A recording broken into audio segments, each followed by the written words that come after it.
Something is wrong, and this feeling doesn't arrive suddenly. It builds slowly, quietly over time. It forms through repetition, through days that look productive but feel strangely empty, through routines that demand everything from you while offering very little in return. You wake up each morning already carrying a sense of weight, even before the day has begun, not because something bad happened, but because something essential has been missing for a long time. You move through your life doing what is expected. You respond to messages, complete tasks, meet responsibilities, and fulfill roles. From the outside, everything appears functional, but internally, there is a growing distance between who you are and how you are living. The world feels louder, faster, and more demanding than it should, and at the same time, it feels less meaningful, less grounded, and less real. This contradiction is difficult to explain, which is why many people ignore it. They tell themselves this is normal, that adulthood feels like this, that pressure is simply the cost of participation, that exhaustion is proof of effort. But the human nervous system does not understand cultural justifications. It responds only to conditions, and the conditions of modern life are fundamentally misaligned with the environment the human mind evolved to survive in. For most of human history, life moved at a pace that allowed the mind to recover. Silence was common. Darkness was real. Attention had direction. Information arrived slowly and with purpose. The brain learned to focus deeply, to rest fully, and to react only when necessary. Stress existed, but it was temporary. After danger passed, the body returned to balance. Today, that cycle is broken. Modern life keeps the nervous system activated almost constantly. Even when nothing is happening, the mind remains alert. Notifications, news, expectations, and comparisons create a sense of urgency that never fully disappears. The threats are no longer physical, but psychological. They are abstract, invisible, and continuous. And because they never fully resolve, the body never truly relaxes.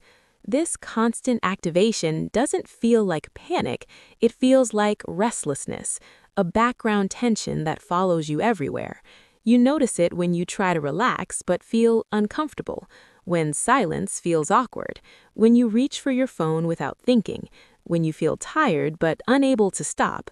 This state slowly becomes familiar, and familiarity makes it feel normal, even though it isn't. Over time, this state begins to change how you experience reality. Focus becomes fragile. Deep concentration feels difficult to sustain. Thoughts scatter easily. You might notice that you consume content not because you enjoy it, but because it keeps your mind occupied. Scrolling becomes a way to avoid stillness. Noise becomes a substitute for peace. Modern culture reinforces this pattern. Productivity is praised. Busyness is rewarded. Rest is tolerated only if it improves performance. Even relaxation is optimized. Podcasts while walking, videos while eating, music while sleeping. The mind is rarely allowed to exist without stimulation, and when it finally is, it feels lost. As this continues, many people begin to feel disconnected from themselves. Decisions feel heavier. Motivation fades unpredictably. Simple pleasures lose their depth. Life starts to feel like something to manage rather than something to experience. And because this change happens gradually, it's easy to dismiss, easy to assume it's just part of getting older, easy to believe that everyone feels this way. The system you are living in does not ask whether you feel fulfilled. It asks whether you are functioning. It measures output, not inner alignment. Efficiency, growth, and visibility are rewarded.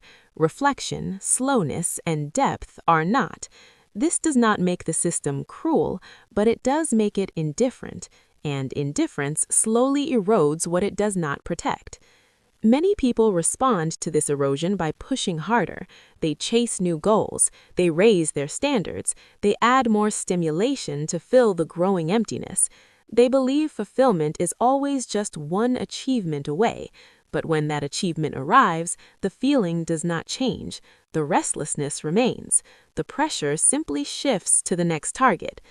Over time, this creates a sense that life is a race with no finish line, a cycle of effort without arrival, progress without peace. And at some point, a different question begins to surface, not loudly but persistently.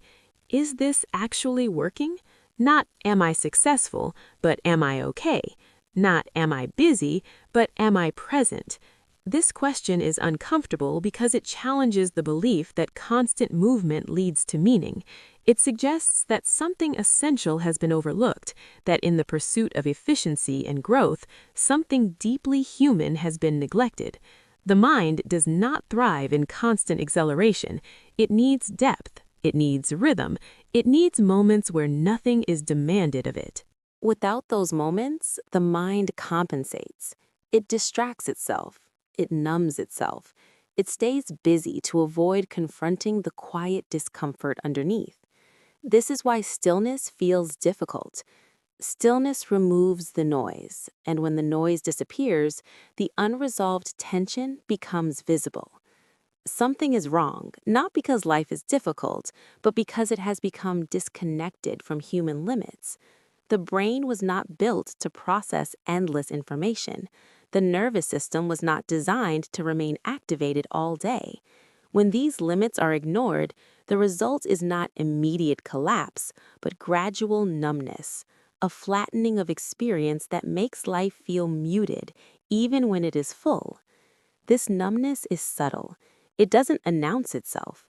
It shows up as mild dissatisfaction, as a sense of something is missing but undefined, as a quiet longing for depth in a world optimized for speed.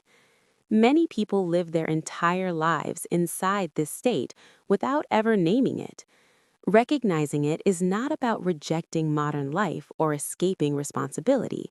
It is about understanding the cost of constant engagement without reflection. It is about questioning whether the pace you live at is chosen or imposed, whether the noise you live inside is necessary or simply habitual.